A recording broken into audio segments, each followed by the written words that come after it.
I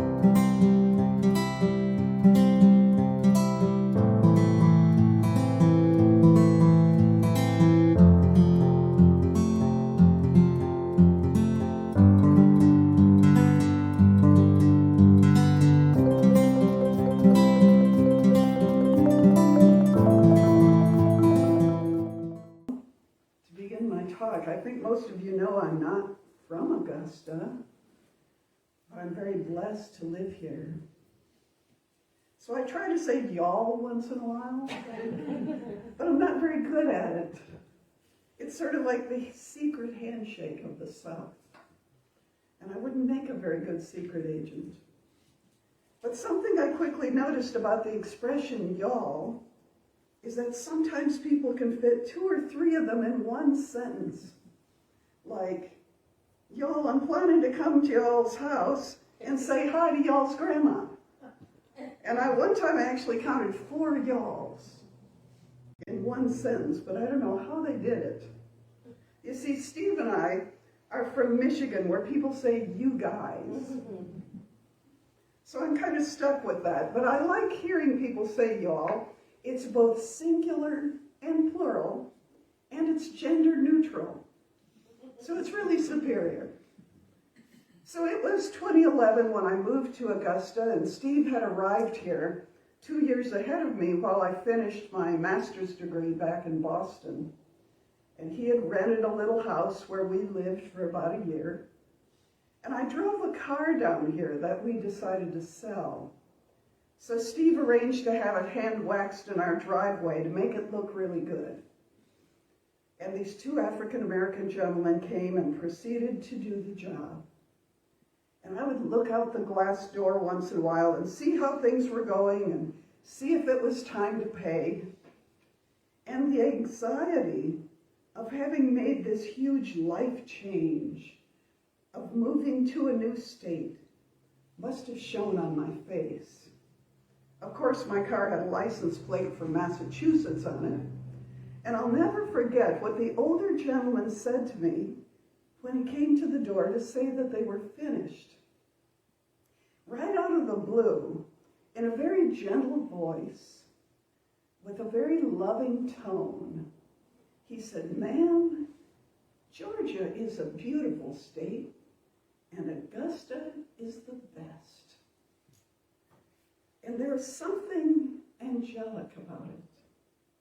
I was anxious and unsettled about moving, but Steve had found a wonderful job here in the newspaper industry at a time when newspapers were quickly declining, and I had never planned to leave Boston. So that dear gentleman was giving comfort to a stranger.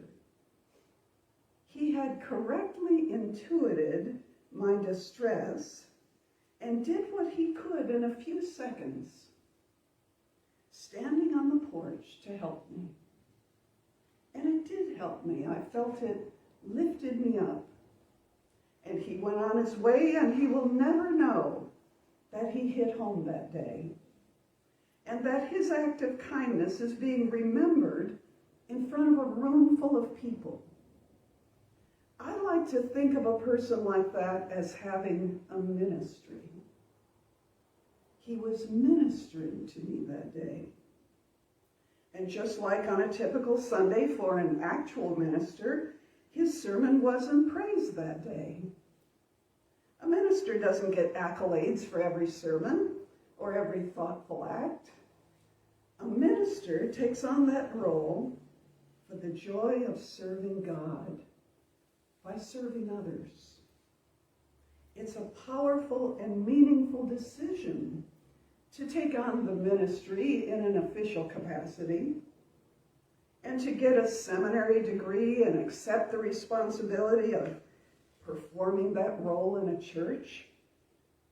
So many ministers have lovingly served that role in this church. But aren't we all ministers? The man who waxed my car and spoke to me at my door was being a minister. This idea of ministry first occurred to me years ago when I was in a choir in our hometown in Michigan. I did a lot of singing. I was a church soloist, and I would sing in a community choir, and I'd often get the big soprano solo, like in a classical piece. And the most amazing feeling is when I would be able to sing the descant, which is that high floating string of notes, while a whole choir was thundering below me. It was like flying. We were blessed with a director who was unusually gifted. He would look at you, it was like 16 people, so it wasn't a huge choir, and he could look at you and connect with you about what he was trying to do, what he was feeling. So that was the power of his gift. And his high school choirs would win first place in the state year after year. And kids would come out of our high school as musicians and music teachers because of him. Now, he told me he had been planning to go into the ministry, but that he changed his course and became a music teacher. And I said to him, you know, this is your ministry. This is where you are having a spiritual impact. And he liked that. And then I used that concept again when I was talking with my mechanic in Boston. He was an older guy with a shop around the corner from our house, and he was clever about finding solutions, and he was so generous with people. I had friends that I would send to him for those sticky little things that a lot of mechanics wouldn't want to bother with. You know, she bumped out somebody's bumper once. She didn't have the funds to replace her bumper, but he just did what he could. And I also knew that he had suffered some serious emotional injury from his service in Vietnam. And he told me about that. But I could tell that I helped him when I said that the work he did in his auto repair shop was blessing people. It was his ministry and his purpose. Now, the Bible talks about that, and you might think I'm going to quote Jesus here, where he sends his disciples out to preach the word wherever they go. But instead, I want to quote Paul in his letter to the Romans. The book of Romans is just referring to a community of Christians located in Rome. So let's imagine that he's writing to us, the Augustans. It's the book of the Augustans. And here's what he says. And we know that all things work together for good to them that love God, to them who are the called according to his purpose. This is Paul telling us that God has a purpose, and we have a calling. If we follow our calling, then our lives have purpose. Sometimes that calling involves going to a seminary and becoming a minister, but it doesn't have to. Today, the big picture or the big goal might be unclear. We might feel lost or confused by conflicting messages. Or there might simply be some obstacles in the way of whatever your heart is telling you to accomplish. But Paul says this about those challenges. He says, all things work together for good to them who love God. You might be a person facing a downturn in business, the loss of a loved one, or just some bureaucratic obstacle. I currently have a friend who's trying to get licensed as a counselor in Georgia because she wants to help people. Now, she's licensed in another state, so you'd think it'd be easy to just do that, but it's one thing after another. And I remember walking through that bureaucratic maze, allowing myself to wonder if I would ever get to the end of it. But our friend and mentor, Paul, in Romans, was urging us to love God, and that all things will work together for good. But please don't confuse that with the message that we get in the media all the time, where someone's telling a child or an adult, you can do anything. Have you ever thought about how odd it is that people say that? It sounds really great, doesn't it? But it also sounds kind of false. It isn't encouraging you to value yourself for who you are today. It's sort of saying that who you are today isn't good enough. Go be a star. And the problem with that is it takes you away from what you can do today. Honestly, it kind of makes me cringe when I hear it. I know that message is about how I shouldn't limit myself. I should believe in myself. And of course I believe in that. But it feels like you're telling me to jump off a cliff in a flying squirrel suit, you know. You can do anything. It's sort of insulting. What's wrong with who I am and what I'm doing right now? What's wrong with living a life outside the spotlight and answering God's call moment to moment? God is directing our lives every moment, whoever we are, whatever our jobs are, whatever our circumstances are. God isn't in love with movie stars and social media influencers while being disappointed in retail workers and accountants. That's our nonsense.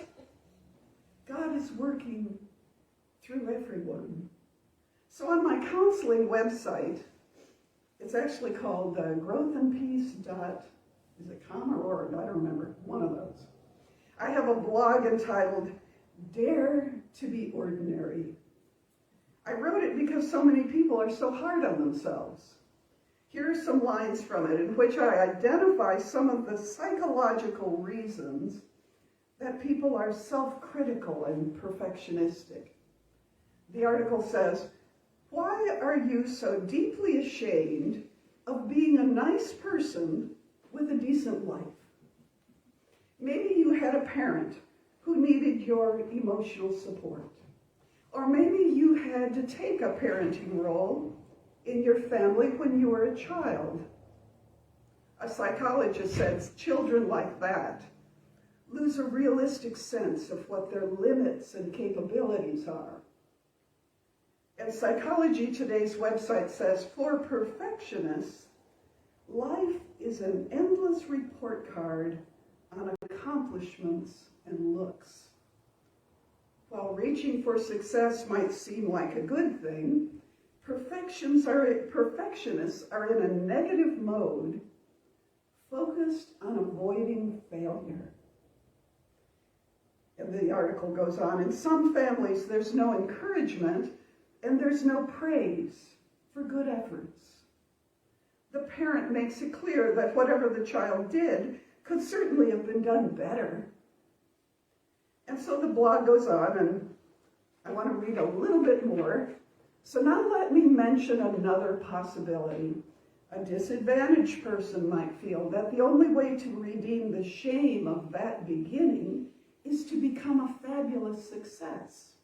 Of course, you can picture a lot of the fabulous successes out there were working against what they experienced as children. But if you are in emotional pain, please consider my advice and dare to be ordinary.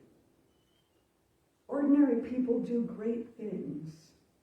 They come to know themselves and the painful feelings that have been driving them all these years. But they also come to know what their strengths are. Strengths of talent, skill, knowledge, and character. They suffer less about the past and design lives of positive impact in small and large places. This is what ordinary people do every day. I wrote that article to encourage people to accept themselves and, in fact, love who they are right now, not later when they've conquered the world. I've seen a lot of people come through this church community who do a lot of good as their profession or alongside of it. Some of us rescue dogs. Some of us rescue cats. You know what I'm talking about? Some of us rescue buildings. We create art. People in this community work in recovery from addictions. We counsel people who might lose their homes. We counsel business people.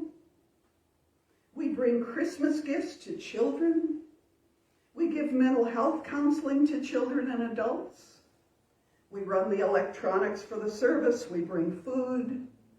We guide the morning meditation. We run the book study. That's who we are. We are living God's purpose. That's when all things work together for good. That's when we are living on purpose. And these are ordinary lives. These are generous, loving, ordinary people right here at Unity of Augusta. But wait, you can do anything. Don't you want to fly to the moon or win an Oscar? Well, yes, but only if it doesn't get in the way of my best self, of living God's purpose. I'm glad that gentleman wasn't on the moon that day or on the set of a movie. He had the courage to be an ordinary man, doing ordinary things, showing love and understanding, giving encouragement. Do you remember that description of a good woman that's in the book of Proverbs? It was read at my grandmother's funeral. It's pretty classic for the funerals of like homemakers, grandmas. It begins, "Who can find a virtuous woman? For her price is far above rubies." It goes on to lay out all the things that a woman running a household in that time would have done. She makes sure that everyone is well fed and clothed, but she can also buy or sell a field. She's physically strong. She's generous to the poor and needy. She's industrious and effective all day long. The scripture says, "Strength and honor are her clothing, and she shall rejoice in time to come." It says she opens her mouth with wisdom, and in her tongue is the law of kindness. And finally it says, "Give her of the fruit of her hands, and let her own works praise her in the gates." It's so beautiful, such beautiful language to describe a very ordinary person, right? Today someone would be telling her, "You can do anything." And she would start a YouTube channel, and instead of extending love and kindness, she'd be staring at her phone and trying to get likes. Her children would be raising themselves, and then they'd grow up and tell their therapist about it. "Mom was really great until she started the YouTube channel. That's when everything fell apart." But I have a new way of looking at that description of a good woman in the book of Proverbs. It's really a description of a good person, man or woman. It doesn't really matter what her duties were. It doesn't matter what our duties are. It only matters that we do them. And it matters that we spend each day expressing our purpose, which is God's purpose. And the Bible says we can let our works praise us in the gates. That's how ordinary people roll. That's your ministry. You can ground yourself right where you are today. This day requires certain things of you. You have a role that you play and duties to perform. And chances are you will interact with others who might need your attention as a minister. So dare to be ordinary. Dare to be your best self. That's your purpose, and that's your ministry. Now for supper.